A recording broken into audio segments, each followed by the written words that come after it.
एक गांव में एक बड़ा शाहूकार रहता था। शाहूकार बहुत पैसे वाला था। आसपास के कई गांव में उसका बड़ा नाम था। लेकिन इस शाहूकार को अपने पैसे का, अपने रुतबे का और अपने नाम का बड़ा ही घमंड था। वो अपने नाम को बनाए रखने के लिए बहुत ज़्यादा सोचता था और बिना किसी के भावनाओं को कद्र किए वो सब करता था जो उसे लगता था करना चाहिए। शाहूकार को कई सालों बाद एक संतान प्राप्ति हुई थी। शाहूकार ने अपने इसी खुशी को मनाने के लिए अपने घर पर एक बहुत बड़ा कार्यक्रम रखा, जिसमें उसने आसपास के गांव के सभी श्रीमंत लोगों को और सिर्फ ऐसे रिश्तेदारों को जो पैसे वाले थे बुलाया था। पास के ही गांव में शाहूकार की खुद की सगी बहन भी रहती थी। क्योंकि इन दिनों उसकी आर्थिक परिस्थिति कुछ अच्छी नहीं थी, इसीलिए उसने अपनी बहन को इस कार्यक्रम के लिए नहीं बुलाया। शाहूकार ने जिस कार्यक्रम का आयोजन किया था वो इतना भव्य था और इसके अलावा इसमें इतने प्रसिद्ध और श्रीमंत लोग आने वाले थे कि इस कार्यक्रम की चर्चा हर गांव में होने लगी। यह खबर उस शाहूकार की बहन तक भी पहुंच गई। बहन को ये जानकर बहुत ज़्यादा खुशी हुई कि इतने सालों बाद उसके भाई को आखिरकार संतान सुख प्राप्त हो ही गया। बहन ने सोचा कि भाई गलती से उसे इस बारे में बताना भूल गया होगा और अपनों को भला कोई न्योता देता है। भोली बहन ने अपने भाई के यहाँ उस कार्यक्रम में जाने की तैयारी शुरू की। जिस दिन वो कार्यक्रम था उस दिन बहन सुबह सुबह ही अपने भाई के घर जाने के लिए निकल पड़ी। रास्ते में अपने पुराने मैले कपड़े देख उसे ख्याल आया कि अगर किसी और के घर जाना होता तो मैं ऐसे कपड़ों में जाने की सोचती भी नहीं, लेकिन मैं तो मेरे अपने घर में मेरे मायके जा रही हूँ, वहाँ मुझे ये सब सोचने की ज़रूरत नहीं है। जैसे ही वह मायके पहुँची, वहाँ का भव्य आयोजन देखकर वो बहुत खुश हो गई और उसे अपने भाई पर बहुत गर्व हुआ। वहाँ पर वह जल्दी से जल्दी अपनी भाई को मिलकर उसकी खुशी में शामिल होना चाहती थी। वह तुरंत ही सीढ़ियाँ चढ़कर घर के अंदर प्रवेश कर गई। उसने देखा कि उसका भाई मेहमानों के तौर पर आए सभी धनवान और नामी लोगों का स्वागत करने में व्यस्त है।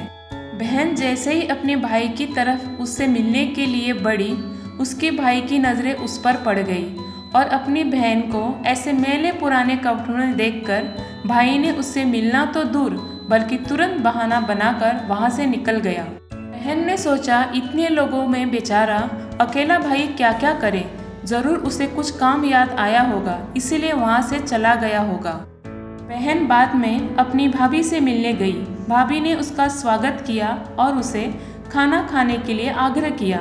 बहन ने सोचा ठीक है, पहले खाना खा लेती हूँ, फिर बाद में आराम से भाई से मिल लूँगी। बहन खाना खाने के लिए पंगत में बैठी। शाहूकार ने देखा कि अपने सभी धनवान मेहमानों के बीच उसकी गरीब बहन बैठी हुई है। सभी श्रीमंत पोशाक पहने लोगों के बीच उसकी बहन जो पुराने मैले कपड़े पहनकर बैठी थी। यह शाहूकार से देखा नहीं गया। उसने अपनी बहन को अपने पास बुलाया, भला बुरा सुनाया और वहाँ से जाने के लिए बोला। बहन ने अपने सपने में भी नहीं सोचा था कि उसके साथ कभी ऐसा व्यवहार भी हो सकता है, और वह भी उसके खुद के मायके में।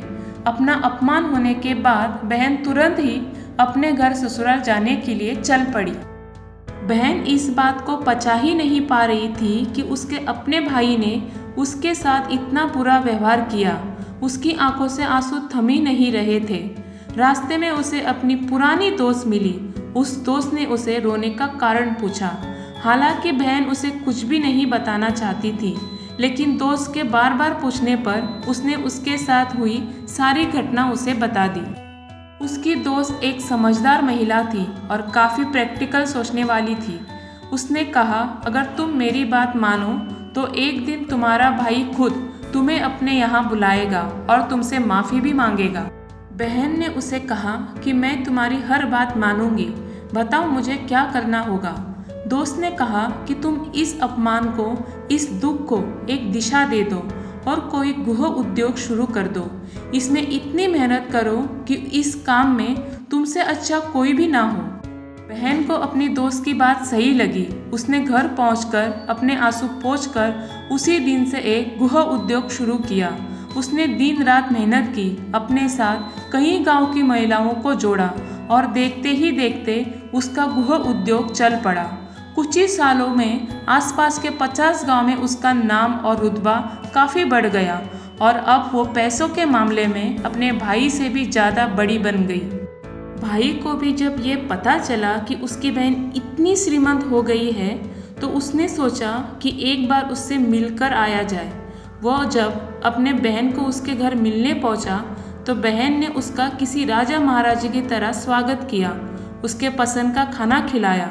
बहन का ऐसा व्यवहार देखकर भाई को अपनी पिछली गलती का एहसास हुआ, इसीलिए उसने अपनी बहन को अपने घर में होने वाली पूजा के लिए आमंत्रित किया।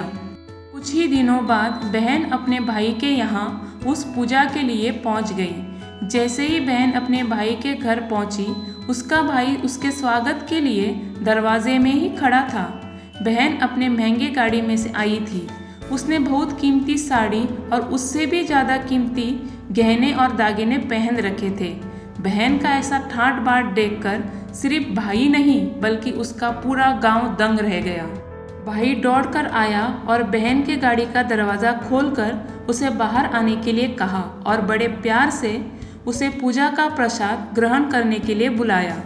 बहन को इस बार 12 पकवान परोसे गए थे। चांदी की थाली में उसे खाना दिया गया था और साथ में एक सोने की चम्मच भी रखी थी। उसके बैठने के लिए बेशकीमती पाट रखा गया था। बहन को ये सब देखकर उसके वो पुराने दिन याद आ गए जब भाई ने उसे बिना खाना खिलाए ही भला बुरा कहकर वापस लौटा दिया था। बहन खाना खाने के लिए तो नहीं बैठी, लेकिन उसने अपने सारे कीमती दाग दागिने और जेवर उतारकर उस थाली के सामने रख दिए और खाने में से कुछ निवाले उन दाग दागिनों पर रख दिए। बहन का ऐसा व्यवहार देखकर सभी हैरान थे। किसी को नहीं समझ में आ रहा था कि बहन ऐसा क्यों कर रही है। आखिर वो क्यों इन जेवरों को खाना खिला रही है। जब सभी ने उससे पूछा कि वह ऐसा क्यों कर रही है, तब बहन ने सबके सामने बताया कि आज जो उसका इतना मान सम्मान हो रहा है वो दरअसल उसका नहीं, उसके इन्हीं कीमती दाग दागिनों का और कपड़ों का हो रहा है, क्योंकि मैं तो अभी भी वही पुरानी शाहूकार की बहन हूँ। अगर कुछ बदला है तो वो मेरी परिस्थिति है, मेरे कपड़े और गहने हैं। भाई ने अपनी गलती का एहसास होने पर इस बार अपनी बहन के पैर पकड़कर माफ़ी मांगी। बहन जो पहले भी अपने भाई से निस्वार्थ प्रेम करती थी, उसने अपने भाई को माफ़ कर दिया और उसे गले से लगा दिया। दोस्तों, पैसे सिर्फ हमारे जीवन को सरल बनाने के लिए है, जबकि रिश्ते जीवन में मिले किसी वरदान की तरह है।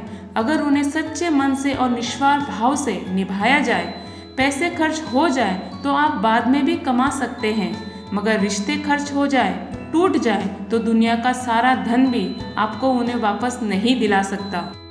दोस्तों, उम्मीद करती हूँ मतलब का रिश्ता दिल को छूने वाली कहानी आपके भी दिल को छूने में कामयाब रही होगी।